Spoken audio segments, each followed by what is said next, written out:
What you see around you right now is nothing more than the echo of past thoughts, old beliefs, and yesterday's assumptions.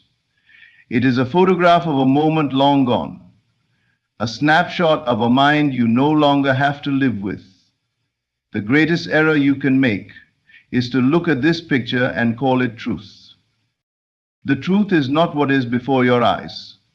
The truth is what you hold in the quiet of your imagination. The truth is the scene you dare to inhabit, the story you choose to tell yourself. The world will show you the reflection of your inner state, but only after a delay. So if you want tomorrow to look different, you must stop letting today dictate how you feel. Ignore your reality. It will try to speak loudly. It will wave its hands and demand your attention. It will tell you what's real, what's possible, and what's likely. But reality is a poor prophet. It only knows the past. You are the creator of the future. So just keep assuming. Assume that the desire is already fulfilled. Walk through your days as the one who has already received it. When you wake up in the morning, feel the satisfaction of it. When you go to bed at night, rest in the comfort of it.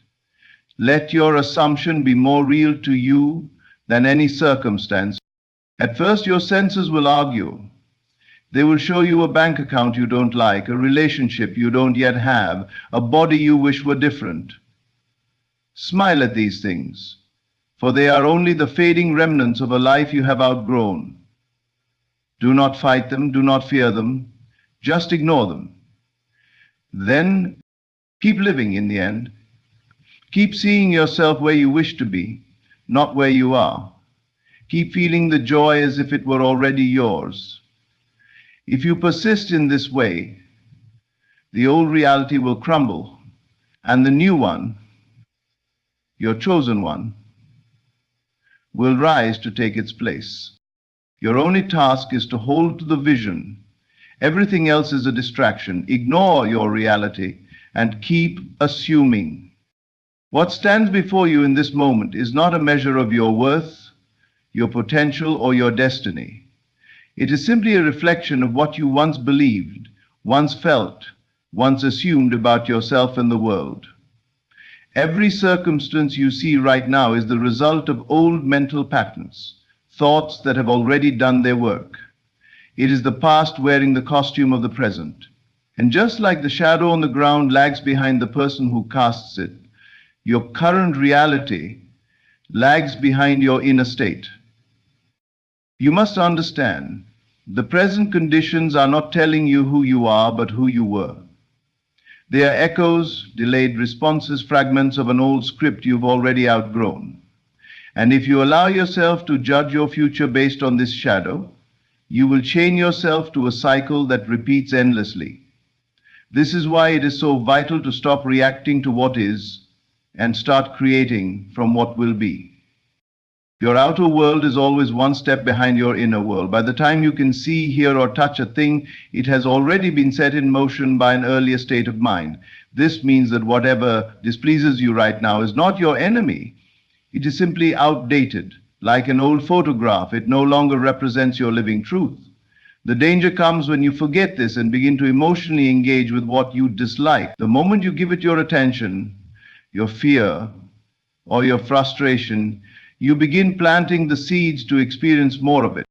The wise creator does not take present circumstances as an instruction for how to feel.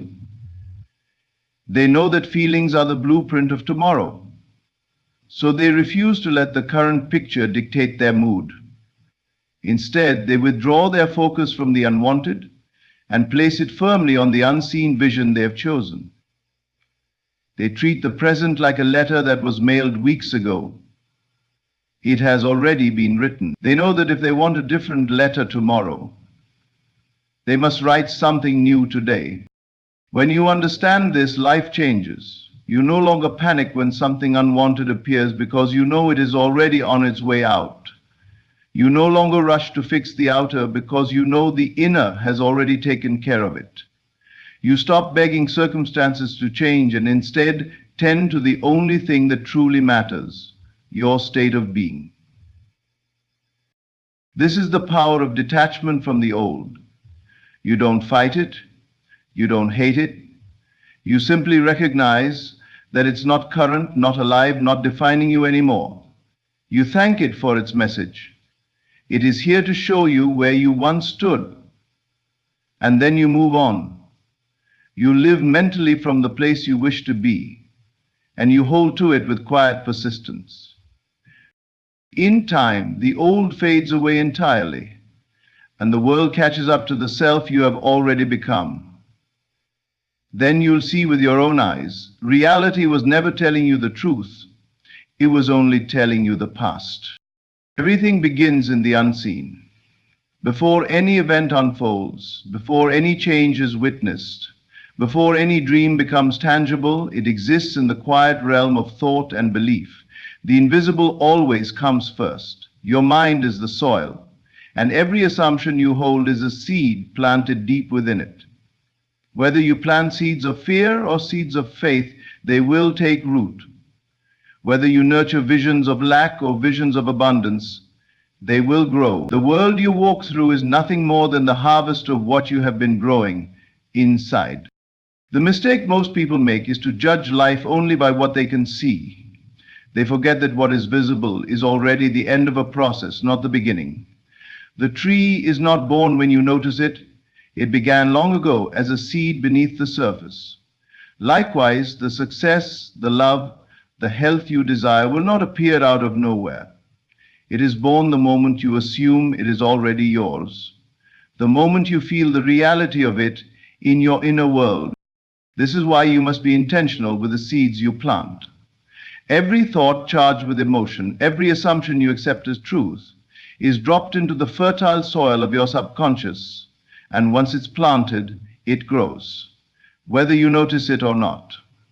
If you spend your days replaying fears, expecting disappointment, or believing in limitations, you are watering weeds. These weeds do not ask your permission to grow. They thrive in the attention you give them. But you have the choice to plant something different. You can choose to assume that your desire is already a reality. You can choose to hold that assumption as if it was sacred, tending to it daily with your thoughts and feelings. When doubt appears, you refuse to feed it. When appearances contradict your vision, you remind yourself that they are simply the remnants of old seeds, and you let them pass without attention. It is not your job to dig up the seed every day to see if it's growing. In fact, doing so only delays the process. Your task is to water it with belief, to keep the soil warm with the feeling of the wish fulfilled, and to protect it from the weeds of fear and frustration. The harvest will come in its own time. You cannot rush the unfolding any more than you can force a flower to bloom before it is ready. When you truly grasp this, you stop living as a victim of circumstances. You stop being fooled by the outer world because you know the invisible comes first. The moment you claim it within, the seed is planted, the harvest is inevitable. So stop tending to weeds. Stop feeding the unwanted with your attention. Instead, water your seed with faith, nurture it with gratitude, and trust that what you cannot yet see is already alive beneath the surface, growing into the life you have chosen. The moment you decide what you want, your task is not to wait for proof. It is to live from the end as if the desire were already fulfilled. The greatest mistake is to stand still, scanning the world for signs, measuring progress by outer changes. This keeps you in a state of waiting, and waiting only creates more waiting. Instead, you must step into the role now, mentally and emotionally embodying the person who already has the thing you desire. You cannot think of yourself as poor and expect to live in wealth. You cannot see yourself as unloved and expect to be cherished. You cannot carry the feeling of someday and expect the gift to arrive today. What you hold in your mind and heart becomes your reality. Not what you wish for in the distance, but what you claim in the present. When you assume it's done, you stop approaching your desire as a request and start approaching it as a fact. This is not about pretending or forcing yourself to believe through sheer willpower. It is about entering into a state of being where you naturally feel the truth of your assumption. You do this by asking yourself, if I already had it, how would I think? How would I walk? How would I speak to others? How would I treat myself? Then you live according to those answers, even if your senses try to convince you otherwise. At first, this may feel strange, because your outer reality will still carry the residue of the old state. But do not be discouraged. Outer conditions are slow to catch up. They are the shadow, not the substance. The substance is the inner state you hold unwaveringly. Your mind is the director, the world is the stage. The moment you accept the role inwardly, the scene begins to change outwardly. Do not wait for circumstances to give you permission to feel successful, happy, loved, or abundant. Decide to feel it now.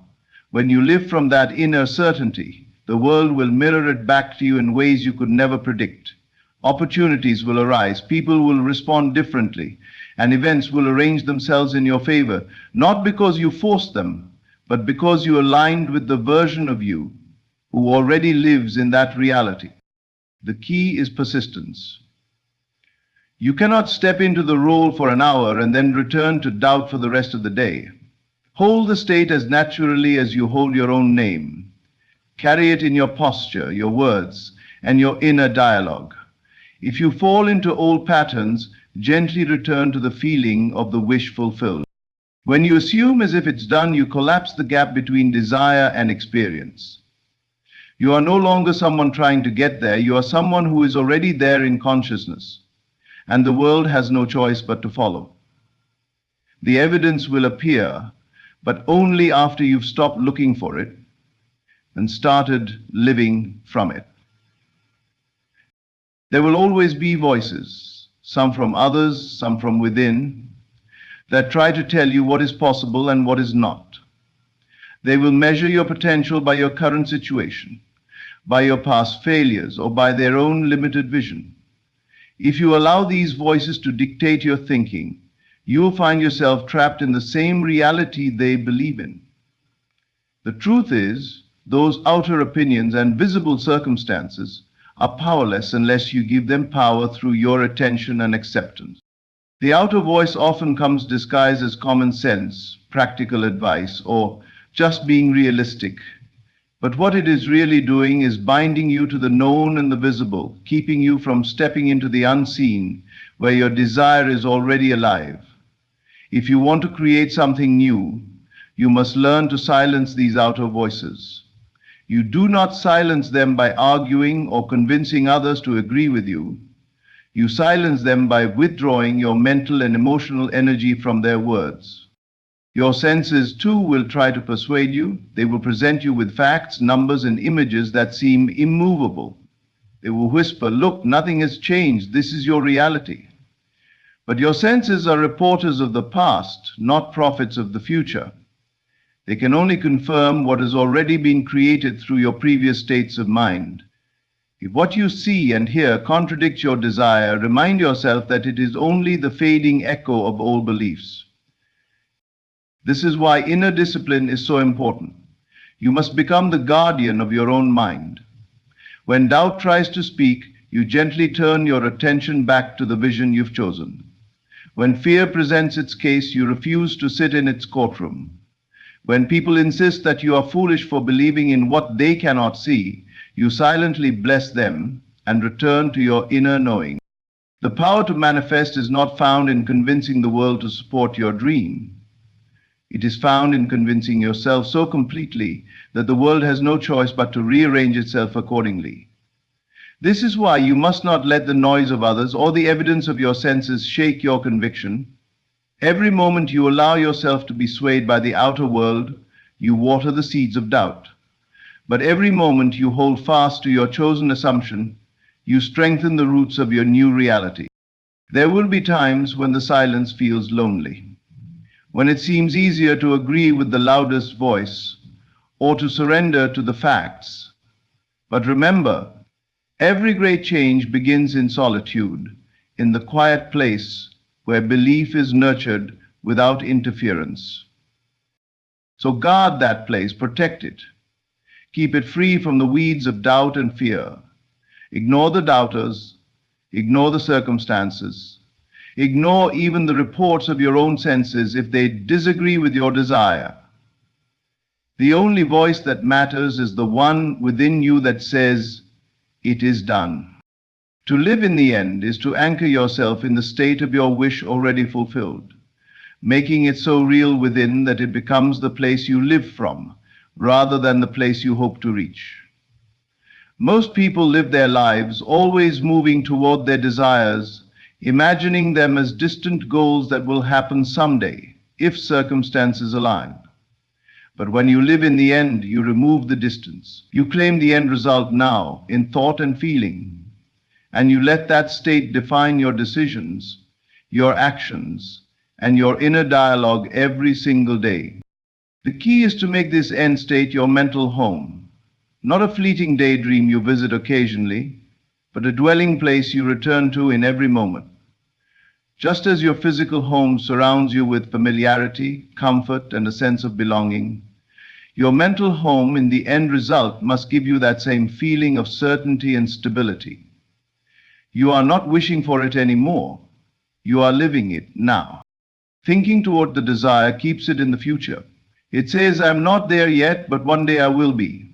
This posture of waiting only reinforces separation between you and your desire. Thinking from the desire, however, assumes you are already there. It says, "I am this now. I have this now. It is mine now." From that position, your actions, words, and expectations naturally align with the reality you have claimed. When you make the end your home, you stop reacting to the old world as if it still has authority over you. If your bank account does not yet reflect wealth, you do not panic. You know you are already the person who lives in abundance, and so the numbers must eventually match that truth. If you have not yet seen evidence of the relationship you desire, you do not despair. You know you are already loved, chosen, and cherished in the reality you have chosen to inhabit. The challenge for most is persistence. It's easy to visit the end when you feel good, but to live there daily requires discipline. Outer conditions will tempt you to leave that place, to step back into doubt, to measure your progress by what you see, but you must refuse. You must return again and again to your end state until it feels more real than anything your senses can report. Over time, this mental home becomes second nature. You stop looking for signs because you no longer need them. You are living the reality within yourself so completely that the outer must eventually conform. And when it does, it will feel natural, as though it was always yours. Living in the end daily is not pretending. It is choosing your truth and dwelling in it until the world catches up. Make your final wish your home, and soon the outer world will deliver the exact address you have been living at in your mind. Persistence is the quiet, unwavering decision to hold to your chosen assumption, regardless of what the world shows you. It is the understanding that the outer world is slow to reflect inner change, and that during this delay, the old reality may still appear strong, solid, and unshakable. Many people abandon their vision in this waiting period, thinking nothing is happening, when in truth everything is already in motion beneath the surface. The old reality is like a shadow. It lingers for a while even after the light has shifted. Just because you cannot yet see the new conditions does not mean they are not on their way. In fact, the very moment you have assumed your desire as true, the process of creation begins. But if you look for constant proof, you pull yourself out of the state that makes fulfillment inevitable.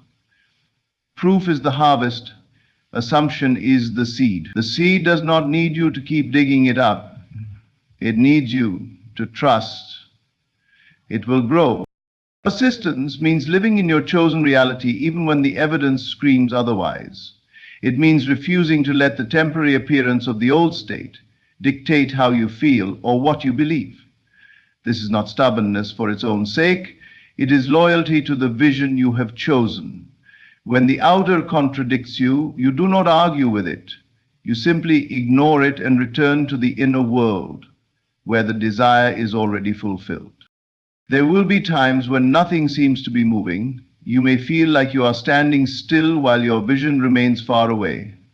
In those moments, remember that movement is happening in ways you cannot yet perceive. The world of form is rearranging itself, people and events are aligning, and unseen doors are preparing to open. Your only job is to keep the inner state alive, to remain the person who already has what they desire, even in the absence of proof. Persistence is also a test of faith. Not faith in luck or chance, but faith in the law that the inner creates the outer. If you know this to be true, there is no reason to give in to impatience or doubt. Time becomes irrelevant because the outcome is certain. The only variable is whether you will hold your assumption long enough for it to solidify into fact. When you persist, you become unshakable. You no longer chase proof because you understand it must appear. You stop measuring your progress by what is visible and start measuring it by your ability to remain in the state you have chosen. And then, one day, the world bends to your assumption so naturally that it feels as if it could never have been any other way. The old reality fades like a dream, and the new one stands before you, not because you demanded proof, but because you persisted until proof had no choice but to arrive. In the end, the power to transform your life lies not in reacting to what you see, but in mastering what you assume.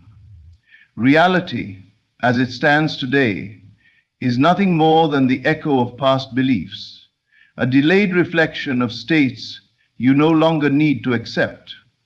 The invisible comes first, for every change begins in the unseen realm of thought and feeling. By assuming as if your desire is already done, silencing the outer voices, living in the end daily, and persisting without the need for proof, you position yourself as the true creator of your experience. The world may resist at first.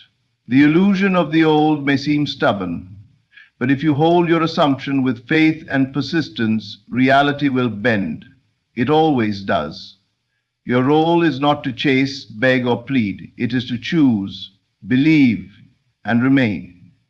The inner must be honored before the outer can reflect it, and the moment you live from your chosen state, the rest becomes inevitable.